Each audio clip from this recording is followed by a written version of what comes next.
Hi, my name's Greg Phillips. Hey, Greg. From Kathleen, Georgia, and my product is Chivalry. My character is Chivalry. The story starts in Stalinistic Russia with the rise of mutants or superheroes. The Russian scientists had their own program where they were breeding in these superhumans, trying to create their own super soldiers or super individuals. And so how do you breed a superhuman? Well, what they did is they got these new superhuman. They were breeding them kind of like the Nazis did the genetic experiments with trying to breed the perfect race, the blonde-haired blue guy. They set up with the. So they had women that had powers and men that had powers, and they were forcing them to breed to create different ones. Chivalry's mom, the main character, is Chivalry, but her mother was one of the when her daughter was born, she had had a couple of children before in part of this program. When Chivalry was born, she didn't want her to go through this life. So she, who fell in love with a guard that was one of her guards named Peter, worked out a plan for her daughter to escape. Because when she turns 4 years old, they take it away from their mother. How did Peter fall in love with the mom? How old is Peter? Well, Peter's in his 20s. And so Peter's he's just a guard who works at a facility. He's like, that's a hot piece of ass right there. Yeah, and she right. got power. I mean, the mom was an 80, right? The what? The mom was an 80 and him 20, right? No. She was young too. Okay. Because she's lived her whole life in the experiment. She was born there. She had powers.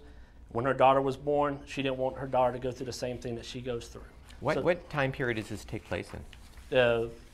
When she's born is in the 1980s. Because when we start the story, it's in the late 80s. Because Chivalry's 19 when she decides to use her powers for when the story starts. What are her powers? She can turn her skin to metal. Wow, nice. Oh, that's like interesting. That's a great power. Sort of like Colossus. Yeah, and that's how she got her name. When Peter escapes with her, he's there with a young daughter who's really not his own, and he makes the decision to stick with her, because he's kind of like, what have I got myself into here? This is a woman who I've known, we've had conversations, I never got to really have a love affair with, but is someone I was interested in. I escaped with her, and so he takes off across Europe, and he ends up in a monastery in Spain with her, and he ends up, when she develops her powers when she's 5, and the monks start calling her their little knight, because she doesn't have a name. They all have numbers in the facility. So she can turn steel when she's 5? Well, when their powers just when they come out, and so when she's 5, she turns when she's 5. That's when the scientists started seeing where they start developing some of their powers. Most of the feel of the description of the story was set around Eastern Europe. Is the cover art seems to be? Are you trying to go for sort of a different feel? Is it supposed to be kind of a brighter, lighter sort of feel in this? Is this artwork representative of where you're going with the book? Yes, because what she does is when they come back to Russia, she gets her name Chivalry. They call her Little Knight and they name her Chivalry.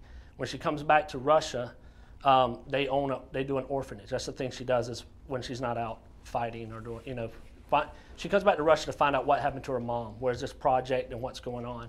And she comes to find out that the town that it's in is called Grizuno, and in the town that she's in, the main villain or the art is called the Tsar. He is a mafia boss. Well, hey, this is cool. Thank you. Hey, one piece of advice: story's great. We like it. Well, I can't speak for them. They could hate it. Don't call it product. Oh, okay. Georgia in the house. Represent, Big Georgia. All right, man. Thanks, guys. Thank you very much.